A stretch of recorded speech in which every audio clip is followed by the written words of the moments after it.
Okay, let's go straight into it, everyone.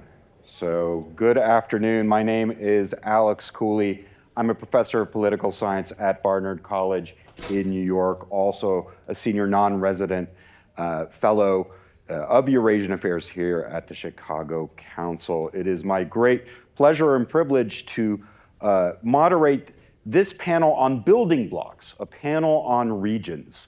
We've talked a lot about America's role in the world, how it sets rules, alliances, norms, standards, but much of this global power is projected or filtered or mediated through regions, right? And the United States has created these deep, influential infrastructures, right, in these various regions. We think of the world and global leadership through regions.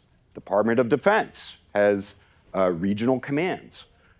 State Department has regional bureaus. Universities have regional centers, right? And we always ask ourselves about policy implications of what's happening in the region.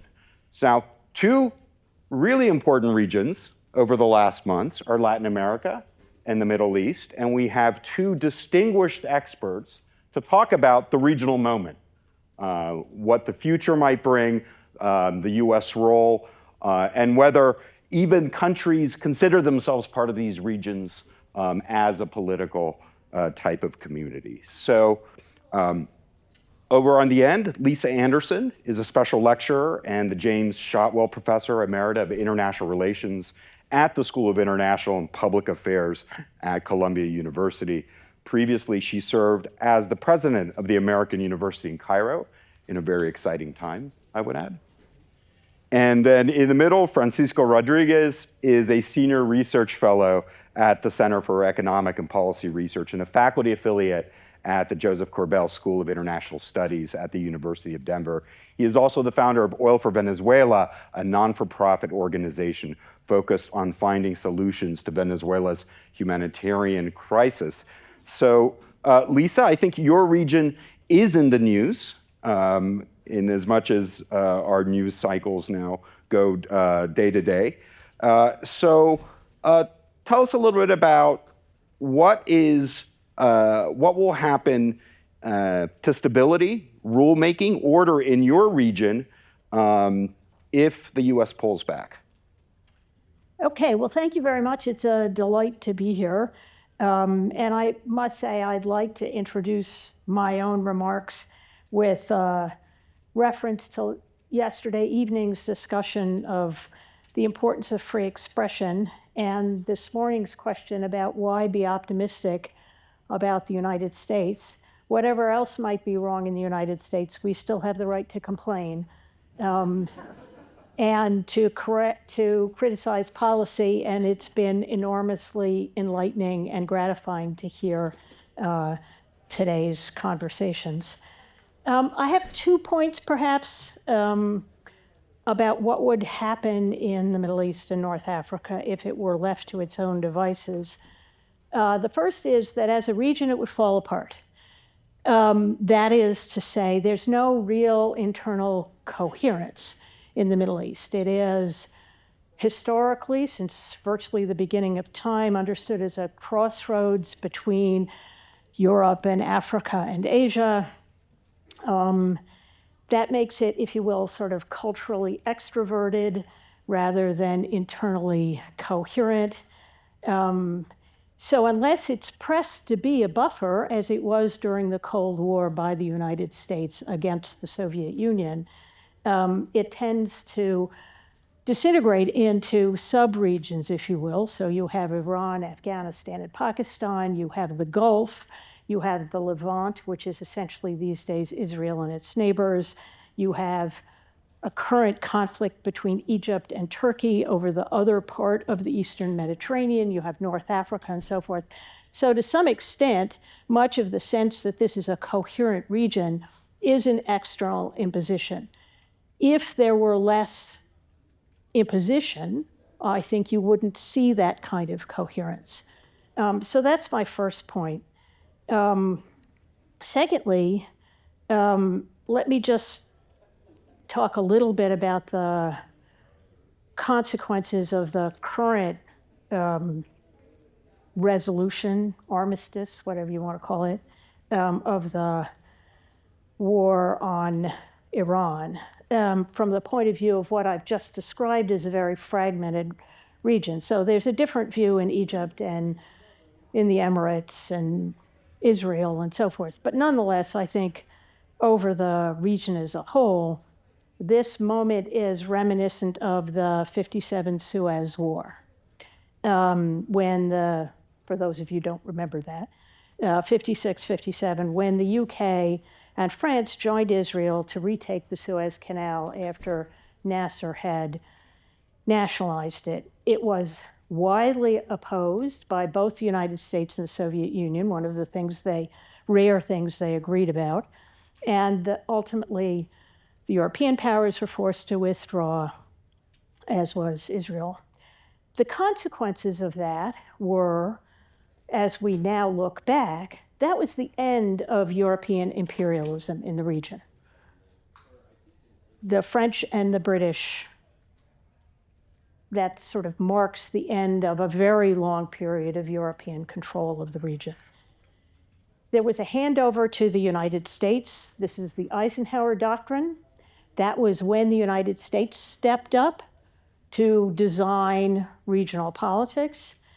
It amplified the influence of Nasser in Egypt regionally quite dramatically.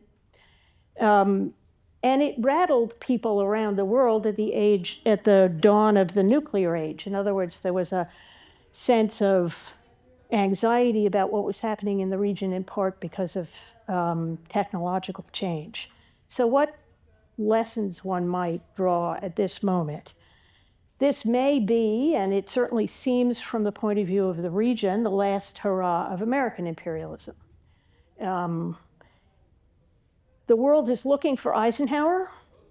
Who is going to step up, in other words? What is the next successor to managing the region? Clearly, Xi isn't going to do it. Macron isn't going to do it. There isn't an Eisenhower in the world right now, that is to say, United States.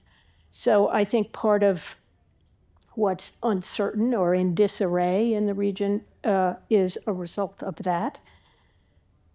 More locally, this has amplified the influence of Iran, ironically, in the same way that Nasser's influence was amplified then.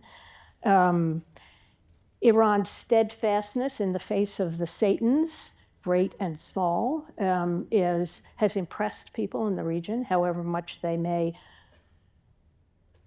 reject the government. They respect the steadfastness, if you will. And all of this is happening in a time of almost comparable, I think I would argue, military and economic technological change. So we have drone warfare, clearly a new sense of what kinds of things are opportunities for war, and as the last panel suggested, a sort of looming sense that AI is going to change everything. So it's globally and historically an extremely interesting and uncertain moment. Thank you. Francisco, same question to you, and in light of what happened in Venezuela, right, the military operation that removed then President Maduro, arrested him, the sort of proclamations now of a new Monroe Doctrine, a Monroe Doctrine. What does this region look like in this new American sphere of influence, and possibly sort of worried about sort of U.S. Pulling back? Right, exactly. Well, the problem is that when the U.S. pulls back from the rest of the world, it pushes into Latin America. And Latin America is not another region of the world for the U.S. Latin America has been classically called its backyard. And you were talking about who's the next Eisenhower at the moment. I was actually thinking about kind of the role of Marco Rubio, because the current Secretary of State actually grew up, according to his admission, dreaming of what he was going to do when he grew up. It was going to be to kind of take back Cuba from the Castros and kind of give it back to the people who had their property taken away, including his parents. And the example that I'm trying to make is, look, these domestic politics in Latin America are now interlinked with U.S. politics in a way in which they're not foreign anymore. They're part of home. And let's see what has happened over the past year. So you mentioned Maduro. So yes, the U.S. went into Venezuela. It invaded Venezuela. First military attack of the U.S. ever on a South American country. It removed the de facto head of state, put him in a Brooklyn jail, and has now installed a compliant government that Trump is very happy with the relationship that he has with the Rodríguez government because it's doing exactly what he wants. But it's also imposed a blockade, an oil blockade on Cuba, which is threatening to basically turn that country's economy back into the Stone Age.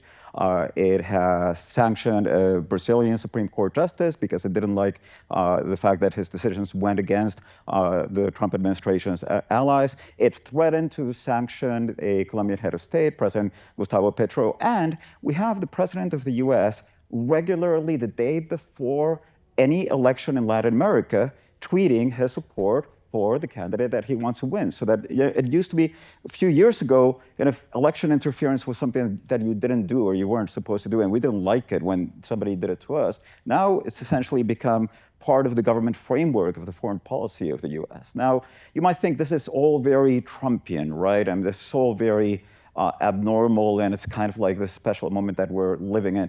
But I would argue that there's something more long run going on here. I think that for many years, we've been seeing essentially the breakdown of the rules that governed economic and political relationships between different countries that were built out of the end of the Cold War. So after the Cold War, we started building this framework to govern economic relations between countries. And the idea was, I might not like your political system, I might not like who you are, but we have an interest in having a solid economy in which we can trade, we can produce, we can gain mutual benefits from that. Now, that is no longer the case, and this is something that predates Trump. If you look at, for example, the increase in the way in which the US has used economic sanctions over time. The US in the 1990s sanctioned around 10 countries. Now it's sanctioning 80 countries. 1/3 of the world economy is subject to a US sanctions regime. And what does that mean? I mean, what are sanctions? Sanctions are conceived of as a punishment when somebody else breaks the rules, but these are not UN sanctions. These are US sanctions. So it's the US saying, you're not playing by my rules, so therefore I'm going to sanction you. But that tells us that there are no longer any kind of world rules. And kind of going back to Latin America, I mean, the thing is that the role that Latin America played in this, there was a promise to Latin America, which has kind of morphed over time. But the latest version of that promise was the Washington Consensus. And the Washington Consensus was, you play by the rules, you liberalize your economy, you do structural adjustment, you become a safe trading partner, and your economy is going to grow. And guess what? I mean, we can spend like hours talking about how much economists have debated whether the Washington Consensus was good for growth or not. But the fact is that during these past 20 years, Latin American growth has not changed significantly from what it was pre-90s. And the gap between Latin America and the US has grown. There's been divergence. So there's been convergence with China, there's been convergence with Asia, there's been divergence with Latin America. So this promise is not working. The system broke down, and what we're seeing is the attempt in a certain political interpretation, which is that of those who are running the US right now, to find something to replace it with. The problem is that what are they replacing it with? They're replacing it with, well, now our promise is kind of let's do business deals together. And it's a promise that's being made to elites. And it's a promise that's cutting out completely all international institutions. So go back to Venezuela. Venezuela is starting to restructure its debt, $170 billion of debt. What did the Trump administration tell Venezuela? Let's do it. But you know what? You don't need the IMF to do it. Let's cut out the IMF. Hire a consultancy firm that's linked to former Trump administration officials. We'll do it for you. So the IMF is no longer doing Venezuela's debt sustainability analysis. Centerview Partners is doing Venezuela's debt sustainability analysis. And the question that we have to ask is, what is this going to bring into the future? Because I think that there's millions of Latin Americans that are being left out of this vision. That's really interesting. So new rules and new institutions are coming from the private sector in these types of connections rather than great powers necessarily competing and projecting themselves. Just to stay with you, just as a follow-up here, if the U.S. has proclaimed that Latin America now is a sphere of influence, is its homeland, right? And it's projecting power as if it makes rule sets. Is this likely to lead to more acquiescence on the part of Latin American elites, or is this going to fuel great power competition, right? I study Russia and the former Soviet Union, and there was quite a bit of criticism for Putin in the press, sort of saying, you've spent all these billions of dollars on Maduro and so forth, and the Americans just take him out, right, instantly, sort of overnight. Is there going to be reluctance now to partner with non-American sort of external great powers? Certainly if the U.S. is threatening you, certainly if the U.S. is threatening you with sanctions. I mean, Latin America is obviously very dependent on the U.S. And the threat of sanctions operates particularly in the case of Latin America because more than 95% of cross-country economic transactions in Latin America are done in U.S. dollars. So you're cut out of the dollar system, and this is kind of mortal for your economy. It's mortal for particular firms. So the U.S. really does have a lot of leverage. Now, that said, and China has leverage too, more than Russia, because here's the thing. The U.S. back in 1960, it was 40% of the world economy. Now it's 25% of the world economy. China is 17%, and that's in current dollars. Depending on how you value it, there are some measures in which China is as large as the U.S. And here's the other thing. China has money to lend. China is a lender. The U.S. is a borrower. So that actually means that many of these countries can go to China and they can get loans from China. And that's what Venezuela got during a long period of time. But also, why did sanctions, how was Maduro able to stay in power despite U.S. sanctions? Well, because he was selling oil to China. China was buying, the oil that Venezuela was producing was being sold by China. And when the U.S. came in, the first thing that it forced the Delcy administration to do, it was not to stop selling oil to China.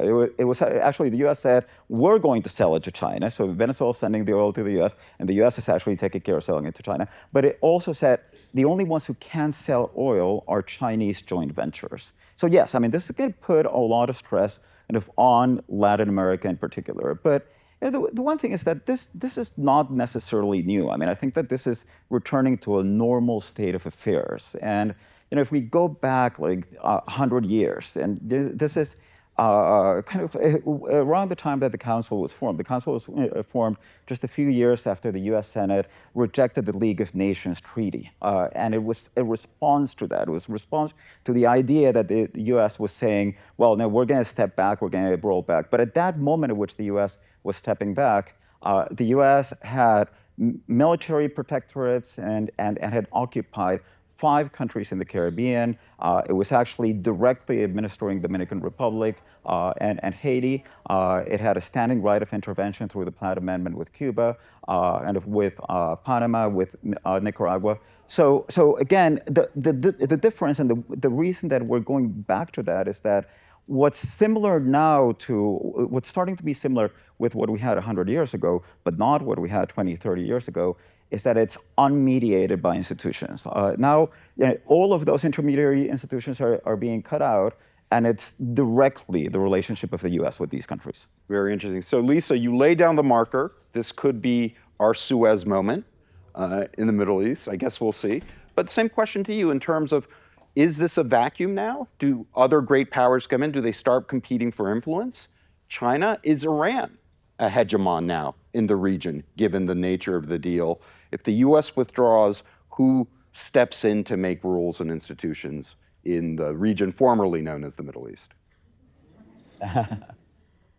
Actually, for what it's worth, people are increasingly calling it Southwest Asia. So there you are.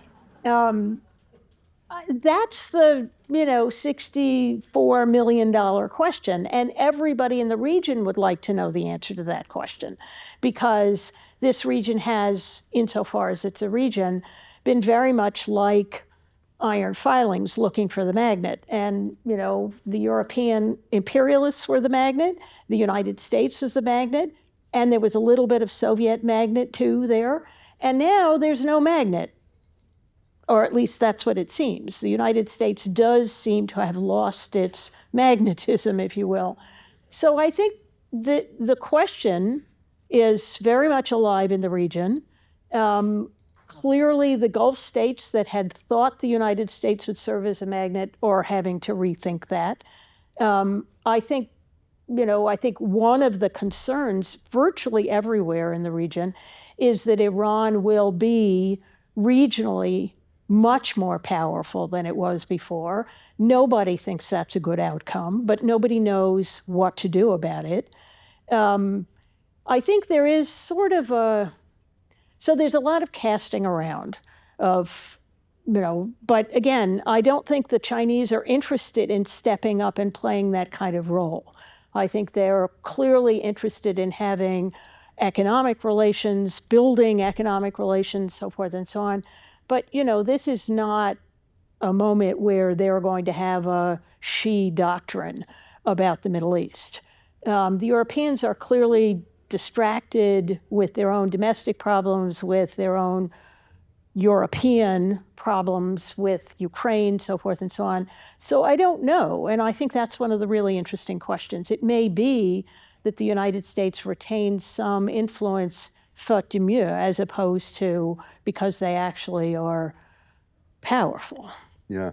It strikes me that transactionalism and this kind of new realist pragmatism, it applies to other countries as well, not just the United States. So one example of two unexpected regions coming together was this deal that Zelensky did in Ukraine in the Gulf with US traditional allies and base hosts, with Qatar, with Saudi Arabia, with the UAE, right? Sort of these security agreements that was sharing in drone production and expertise and advice. And the US was taken quite by surprise, right? We're not used to thinking of these two regions interacting with one another. Well, I actually think that's a good point, because I think we, in the academy, in the United States, so forth, tend to be stuck with geography in a way that this is the 21st century. Geography is not irrelevant, but it's not what it once was.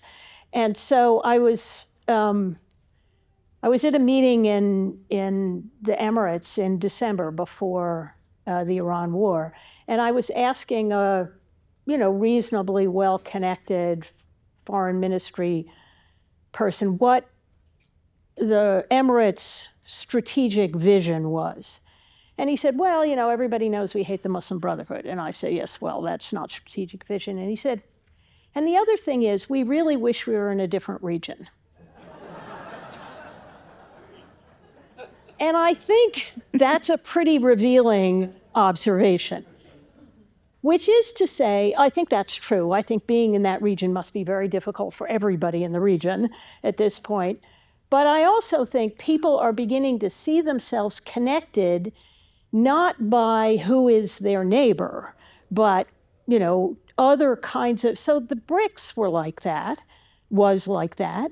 In other words, do we have trade relations? Do we have AI development relations? Do we have other kinds of things that leap over and connect in ways? So if you're interested in drone development, you're going to have a different set of relationships than you would if you're thinking about who's my neighbor. And I think more and more we should, when we think about blocs or we think about what we used to call regions, we need to be thinking about other things that are bringing governments together that are going to cross our classic regions. Yeah. At this point, I think I would like to open it up, but also get Francisco's thoughts on some of those points Lisa made as part of the answers to questions. So please, let's invite some questions. Yes, one here.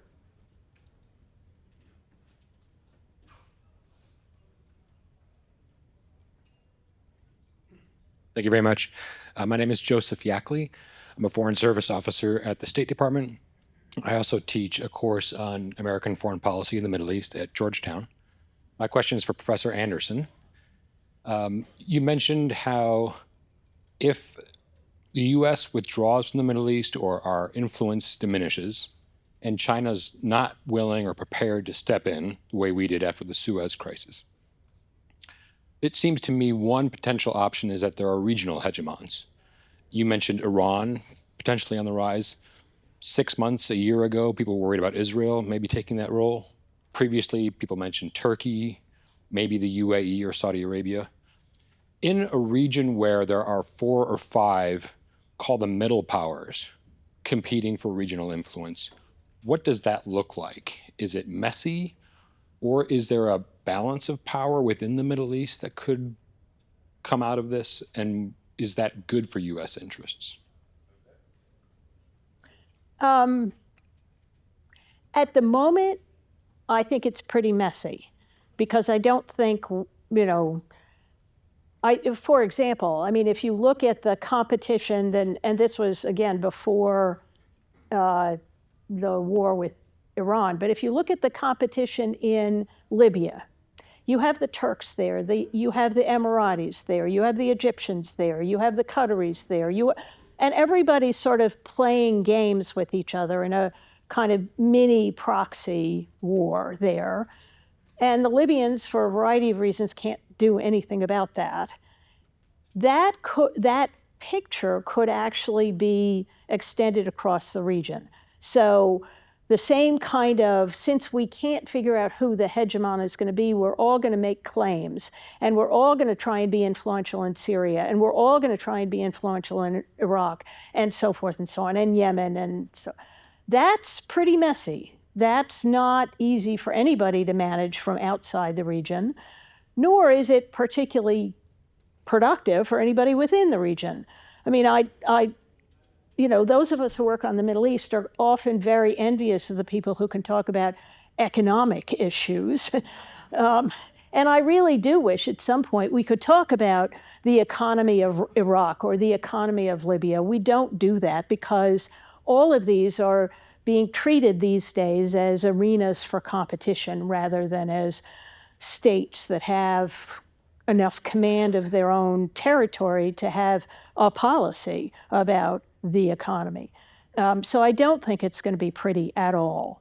At some point, you may end up with the 21st century version of what Malcolm Kerr called the Arab Cold War, and so forth and so on.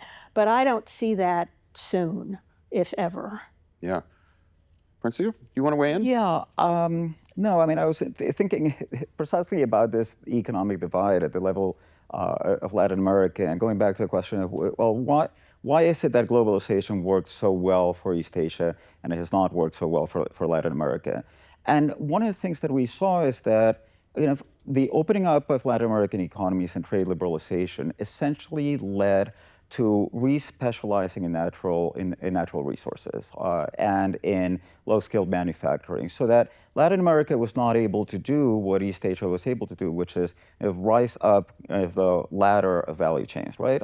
So unless we find a way to reframe Latin American industrial policy so as to be able to have a strategy. And it's not even clear that all countries in the world can do this at the same time, because they're essentially competing for the same niche. But if not, you're not going to have productivity growth in Latin America, and you're going to continue to have the same divide. I mean, what worries me is that you've had stagnant productivity growth, you have the same level of inequality, and therefore you have this divided polity in Latin America between left-wing populism and right-wing populism. And now you have the US, which is essentially saying, we're going to play part of that political game, and the current right-wing populist government in the US is saying, we're going to play with our right-wing populist allies in Latin America. That, I think, is generating very explosive politics. You mix that with the idea that what you have to do to run these countries is impose protectorates, as we're doing in Venezuela. And I mean,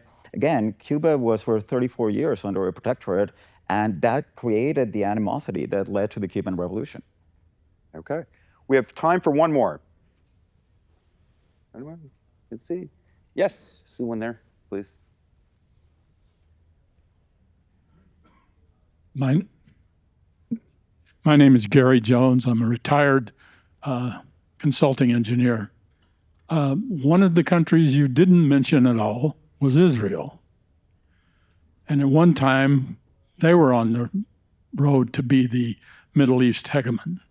Now I think they've lost any possibility of that, and I'd just like for you to comment on where you think Israel is in this whole mess. Thank you. Yep. Yes, I think Israel is in a whole mess at this point. So, you know, if the Vice President of the United States can be as vocally critical of the Israeli government as Vice President Vance has been in the last few days, I think the Israelis are in difficult circumstances because they, like the Emiratis in some ways, hooked their wagon to the United States, and the United States is clearly not going to do the kind of backing of Israel and Israel's vision in the region as they had expected. And in the meantime, Israel is probably more isolated in the world than it's been in decades and decades. I'm thinking back to the Suez. I mean, it's been a long time since Israel has been as widely condemned for its behavior. And so I think, you know, this is a big problem for the Israeli government. I think the